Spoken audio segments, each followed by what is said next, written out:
Here's to the women who won't settle, the badasses, the rebels, the ones who know they deserve more, those who know how to get their worth, those who refuse to settle for mediocre careers. You can hate them or you can love them, but the one thing you can't do is ignore them. Why? Because you admire them. Welcome to Her Career Talk. I'm your host, Olivia Jaras. Here you'll find the tools, inspiration, and advice to help you take back and stay in control of your career. You see, as a woman, you already have some incredible tools and skills that can be used to your advantage in the workplace. We're here to show you how to use those tools. So let's go ahead and get started. All right, so today we're really going to talk about success and how you can get maximum results for whatever it is that you're trying to achieve with your life and your career. And it's honestly really, really simple. I'm going to explain this to you very quickly. Now, have you ever been in a situation or seen someone with unbelievable skills get completely wiped out by the competition, be that an athlete, the underdog business, or someone who clearly had less skill? Have you ever seen this happen? I sure have. And I've seen this in my life personally with people, but I think also that a really clear example for all of us is, do you remember back in the day when we had Blockbuster and how all of a sudden this Netflix thing showed up? Who was completely a non-entity in the industry and yet somehow managed to topple the massive giant that was Blockbuster. Blockbuster had thousands of stores all across the globe. And when Netflix came out with that streaming service, they didn't even bat an eye. They're like, oh my gosh, no, this is just not going to last. And yet, Blockbuster declared bankruptcy. And they're no longer dominating in the industry of stores, rental videos, let alone streaming. They're nowhere to be seen. And Netflix is now one of the giants. They went on as the underdog to capture the market. Now, what is it that makes people or companies able to make this kind of quantum leap, if you will? What makes people be able to raise their standards in such a way that they obliterate their competition? Well, it's exactly that. It's exactly that, raising your standards. But what does that even mean? That says, you know what? You're going to decide that you're going to be the leader and you're going to set higher expectations for yourself than anyone has ever set for you. You have higher expectations on you and what you can achieve, and you stop listening to what anybody else has to say about this. You see, when your value on yourself keeps growing, when you decide that you are going to be more successful than anybody else, that's when you've raised your standard, right? If you want to grow professionally, personally, or even at your business, if you're a business owner, right? As crazy as it sounds, when you spend your time deciding that you're going to be more than what you've been, that's truly the factor that makes the whole difference in the world. Now, let me explain this a little bit deeper. You see, think about it, and this is like a common example for women, right? We all want to lose weight, or most of us are always looking to lose those last couple pounds. It would be nice to lose those 5-10 pounds, maybe even more. I would love to lose weight. We tell ourselves, I want to lose weight. But here's the thing, my friend. We don't get our wants. We don't get what we would like to have. We only get what we must have, what we make an absolute demand out of in our life. Because otherwise, I want to lose those last 5 pounds.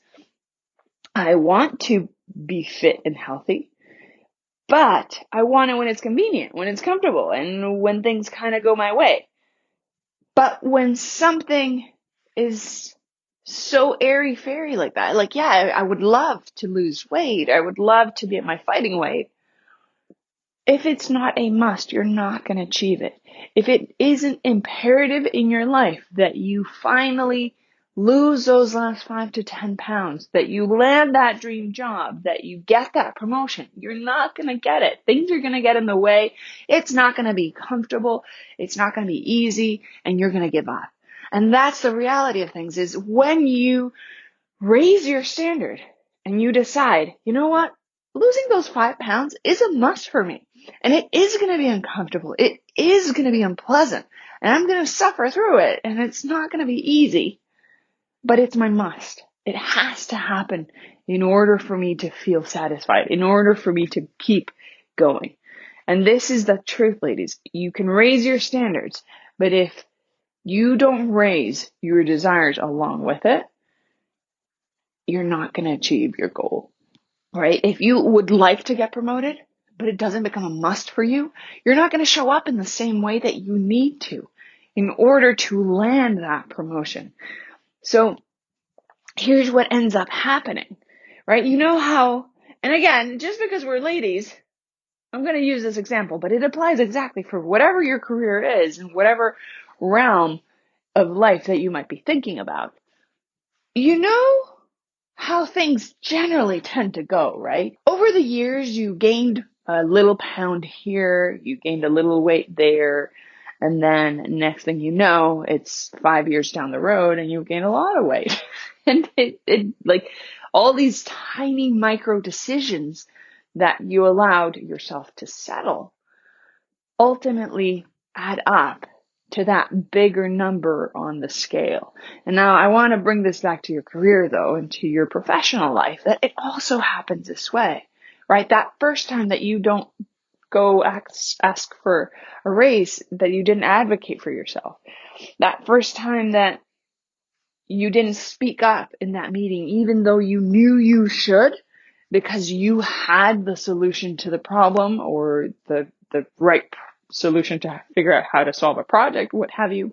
Like those tiny decisions for you to not show up for yourself in your career are what ultimately end up adding up every single time. And I can't tell you how many times I've talked to women who've been in their careers for 30 years with zero or minimal movement. They're dissatisfied, they're unhappy because they themselves have settled for, quite honestly, very mediocre standards. This is how you end up in a mediocre career. Because ladies, you don't get your would likes, you don't get your goals, you don't get your ambitions, your dreams, you get your standards. You get what is an absolute must for you. And this shows up in those micro decisions every single day. So I want you to think about where in your life, where in your career are you settling for less than you deserve? And whether this is actually true or not, I have no idea, but it's a really good analogy. You know, if you throw a frog in boiling water, it's going to instantly spring out of it because it does not want to be in boiling water. No way. There's zero chance it wants to be boiled alive. But you know how they say that if you put a frog in cold water and slowly start simmering it up, it's going to eventually bubble up and completely boil and die. Why? Because it doesn't realize that it's boiling. And this is what tends to happen to us. We don't realize that we're boiling. We don't realize that we're forgetting who we truly are and who we want to become. And this, my friend, honestly, sometimes has to do a lot with the people we associate. And I know this is a scary thing to say because oftentimes our closest loved ones and the people that we spend the most time with are the ones who have lower standards than we do. And when this happens, we tend to start all boiling together, right? We start to settle into a groove. Like people emulate behaviors of their community, of their close ones. So slowly everybody around you starts to gain a little bit of weight. You start to gain a little bit of weight. Same with careers. Like everybody around you is settling for the job around them. It's going to breed the kind of environment for you to start settling as well. Versus if you're in a highly competitive environment or an environment that really fosters growth and nurtures you to continue moving upwards, it's a completely different ballgame. You see, in order for your game to rise, you need to surround yourself with people playing the game at a much higher level than you. So you want to be around them so your game can rise. And ladies, boy, do I have a story for you on this one. You see, with my first pregnancy, I gained 60 pounds. And those 60 pounds did not come off right when the baby was born. In fact, it took me an entire year of working my butt off, doing CrossFit, running, biking, doing all of these things, only to find out that at that year mark, when I went to the doctor to talk about birth control, that I was actually pregnant again. And honestly, at this point, I was a little bit kind of freaked out. It's like, oh my gosh, I can't do this again. This is not, first of all, it wasn't part of my 5-year plan. And second of all, I was like, I can't gain all this weight back up again. Like, I'm not ready for this. And I called my brother, my best friend in China. And I'm like, Benji, I don't know what to do. Like, I'm freaking out. I mean, of course I'm happy. Of course I'm excited, but I just lost all that weight. I know I'm going to gain it like all over again. So I'm just like bawling. I'm really sad and upset. And I call Benji, my brother, he's my best friend. He was in China at the time. He called me Dork. He says, Dork, don't worry. I got you covered. Listen, the minute this kid pops out, we're going to train for a half Ironman in Pucón, Chile, and you're going to crush it. We're going to both go together and we're going to do it, and you're going to be fit as a fiddle in no time. So like in true fashion, knowing me as well as he did, he just basically calmed me down off of that ledge. And on we went, right? I continued to try to stay fit throughout the pregnancy, but chocolate still made its way into my mouth, and I did gain the 60 pounds. I clocked in at 216 pounds in the hospital. So what happens literally a week after that phone call is truly what kind of set the tone for me. Either I could have spiraled down into a really shitty hole, or in this case, help me raise my standards. You see, a week later, I was at work and I get a frantic call from my brother's girlfriend in China saying, please tell me this is a joke. Benji's grabbing his chest. He grabbed his chest and he's not breathing. He collapsed onto the floor. Please tell me that this is a joke. What do I do? Has he done this before? And I'm like, no, Nicoletta, this is not a joke. I don't know what the heck is going on. Have you done one-on-one resuscitation? It literally trying to troubleshoot this situation, this crisis over the phone. And she goes, I don't know how to do this. I'm like, just breathe into his mouth like they do in the movies. I promise. Like you just need to try and get oxygen into his brain. I don't know what's going on. Let's call 911 in China. And I really don't know what to do. Now, Nicoletta is not Chinese, right? My brother was studying in China. He was there for a couple of months, so he didn't know his way around. His girlfriend was visiting from the US. And it was just one of those crazy moments that I can just still recall to this day in such slow motion. And she says, it's not working. He's not breathing. What do I do? And I say, well, go into the hall, go get your friend or whoever might be there to scream in the hallway. Someone's going to understand that this is an emergency. And she's like, I don't speak Mandarin. None of us do. Just go yell, I'm telling them. Someone's going to understand it's an emergency. Well, 40 minutes later, the ambulance showed up and my brother was dead. And that moment, everything changed for me. At first, of course, I wallowed it like I've never been this sad before. My brother died that day, and so did my best friend, my only brother and my best friend. And as you can probably imagine, I was heartbroken for months. And on top of it, I'm pregnant, which of course was such a blessing and such a delight to have the distraction, but it still always hurt. And throughout that pregnancy, I was left to think and really deeply ponder onto, wow, do I honor that conversation that the last conversation that I had with my brother? Or do I just pretend it never happened and continue to wallow in my misery and continue to gain the weight that I'm gaining? And lo and behold, Lord knows I tried to stay fit throughout that pregnancy, but I still gained the 60 pounds. My body was going to do what it was going to do. But what happened after I had my baby, I said, you know what? Now it's time. It's time to honor my brother's memory. And what ensued from that was me making that decision that come hell or high water, that weight, I was going to lose it. And furthermore, I was going to train my flippin' heart out to make it to that triathlon in Pucón in Chile. And guess what, ladies? When I made it to that triathlon, I had a great time. And I did actually fairly well. But what happened next was even crazier. I decided, well, what next? How do I continue to honor his memory? Well, I kept on training and I kept on working my heart out because I said, you know what? How proud would he be if I qualified for Team USA? Ladies, I went from clocking in at 216 pounds in the hospital to landing a slot on Team USA for their long distance triathlon team, the half Ironman team. I kid you not.